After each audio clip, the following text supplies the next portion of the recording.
नमस्कार दोस्तों, मैं अंकुर उपाध्याय स्वागत करता हूं आप सभी का आपके अपने YouTube channel share market analysis में। यहां आप सभी के साथ बात करने वाला हूं वोडाफोन आइडिया के स्टॉक के बारे में। कल जिस रफ्तार से ये शेयर भागा था आज उसी रफ्तार से गिरता हुआ दिख रहा है। बाजार में बढ़िया तेजी बनी हुई है, निफ्टी डे हाई पे ट्रेड कर रही है, लगभग 100 पॉइंट्स ऊपर है। अगर वोडाफोन आइडिया के स्टॉक की बात करूं तो 13 रुपए 35 पैसे पे आ चुका है, ₹1.25 नीचे दिख रहा है आपको इस समय करंटली ये स्टॉक, और 7.5% की गिरावट भी देखने को मिल रही है। कल इस शेयर में एक बड़े दमदार वॉल्यूम्स ट्रेड हुए और शेयर लगभग 14% तक इंट्राडे में भागा भी था। शेयर में 271 करोड़ शेयर टोटल ट्रेड हुए हैं कल के ट्रेडिंग सेशन में, जिसमें से 75 करोड़ शेयर डिलीवर हुए हैं, जो कि परसेंटेज टर्म्स में होता है 28% का राउंड फिगर में करूं तो। और आज अभी तक 11:08 का समय हो रहा है जब इस शेयर में around 74 crore shares already trade कर चुके हैं। अब सवाल ये उठता है कि आज ये शेयर क्यों गिर रहा है और इस गिरावट में क्या करें। देखिए, सिंपल सा लॉजिक है। कल यानी कि 25 अप्रैल को आपके डीमेट खाते में शायद जो आपके एफपीओ में अप्लाई किया था उसके अलॉटमेंट वाले शेयर अलॉट हो जाएंगे। एफपीओ का प्राइस था 11 रुपए का हायर बैंड पे।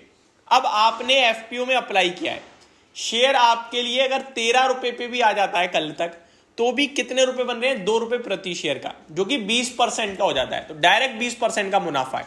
अब लोग क्या उम्मीद लगा रहे हैं कि 11 रुपए पे तो अलॉटमेंट भी आ जाए, ओपन मार्केट में भी शेयर 14 का हो जाए। अरे ऐसे कैसे हो जाएगा भैया? अभी स्टॉक में डेट भी तो लेना है, 25,000 करोड़ का कर्ज भी तो लेगी कंपनी, और आने वाले समय में और फंड रेजिंग भी आएगी इस कंपनी के लिए, क्योंकि इतने पैसे से इस कंपनी का कुछ ज्यादा खास होने वाला नहीं है। लेकिन इस चीज से कंपनी को एक कॉन्फिडेंस जरूर आ गया होगा कि हम इन्वेस्टर्स को अगर थोड़ा भी रिवॉर्ड देते हैं तो इन्वेस्टर्स कंपनी में पैसा लगाने के लिए पूरी तरीके से तैयार हैं।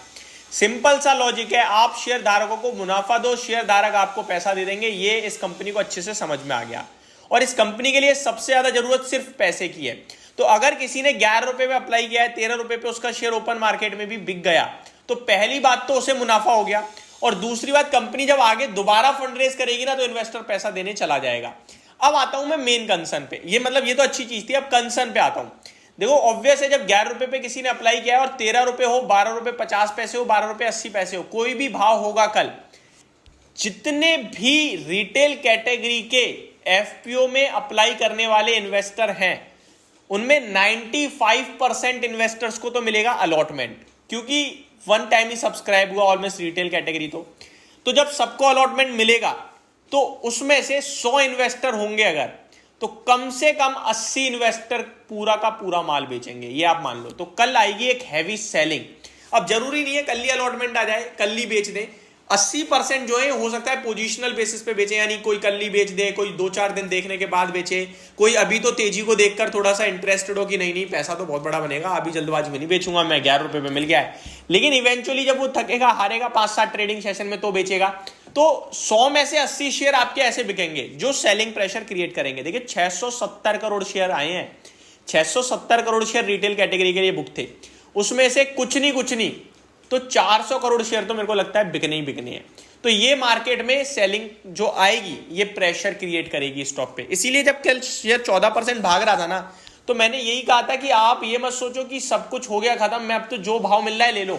मौके वोडाफोन आइडिया का टाइम टू टाइम शेयर देता रहेगा, और सिर्फ उतना ही पैसा लगाओ जितने पैसे की रिस्क ले सकते हो। अब वोडाफोन आइडिया का शेयर इस कॉर्पोरेट एक्शन के चलते क्या हुआ, बड़े एक्शन में आ गया, फोकस में आ गया दोबारा से रिटेल कैटेगरी के। अब वो क्या कर रहे हैं कि इसको ट्रेडिंग पर्पस से यूज कर रहा है, कोई इसे ही इन्वेस्टिंग पर्पस से यूज कर रहा है। भाई साहब, ये वो कंपनी अभी बनी नहीं है फाइनेंशियल फंडामेंटल वाइज, ये अभी भी सिर्फ वही कंपनी है। आप एक लिमिटेड रिस्क का पैसा इसमें लगा सकते हो, और उस पैसे को आप ये सोचो कि मेरा खत्म। अब वो पैसा बड़ा हो जाए तो वो 5-7 गुना भी हो सकता है, और खत्म हो जाएगा तो आपको कुछ भी फर्क नहीं पड़ रहा, उतना ही पैसा इस शेयर में लगाना है। लेकिन हाँ, आप इसमें इन्वेस्ट कर सकते हो छोटा अमाउंट, जैसा कि मैंने बोला रिस्क वाला। क्यों कर सकते हो? क्योंकि ये कंपनी नहीं जाने वाली है। ये कंपनी इसलिए नहीं जाने वाली है क्योंकि जानी होती तो अभी तक चली गई होती। इस कंपनी का अभी भी मार्केट में 19% का मार्केट शेयर है।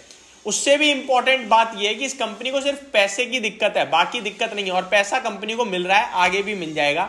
सबसे बड़ी बात कि सरकार, कंपटीशन बोर्ड ऑफ इंडिया बिल्कुल नहीं चाहेगा कि वोडाफोन आइडिया खत्म हो जाए, क्योंकि वोडाफोन आइडिया का शेयर अगर खत्म हुआ तो बाकी दूसरी कंपनियां जो दो रह गई, जियो फाइनेंशियल और भारती एयरटेल, इनमें कंपटीशन, दो ही कंपनी रह जाएंगे केवल। तो यहां एक नया प्लेयर खड़ा करना पड़ेगा और नया प्लेयर खड़ा करने के लिए ज्यादा पैसा लगेगा, इसलिए वोडाफोन आइडिया जिंदा रहेगा, ऐसा मेरा मानना है। तो ये स्टॉक आपके लिए है जरूर, लेकिन एक लिमिटेड अमाउंट के लिए। और कल की तेजी में आपने पैसा लगाया, आज की मंदी में आप परेशान हो रहे हो, तो आपके लिए बिल्कुल भी नहीं है, क्योंकि ये शेयर ऐसा है, लेके छोड़ दो, भूल जाओ। बनेगा तो बन जाएगा 30-40 रुपए का आने वाले 5-7 साल में, या 2-4 साल में भी, और नहीं बनेगा तो वही 9, 10, 8, 7, 6, 5, 11 यही घूमता रहेगा, आपका पैसा वहीं का वहीं पड़ा रहेगा। सिंपल है। तो मेरी तरफ से सिंपल क्रिस्टल क्लियर राय है, एक लिमिटेड रिस्क वाला पैसा मैं लगाऊंगा और उसके बाद मैं इसे भूल जाऊंगा, दैट्स इट।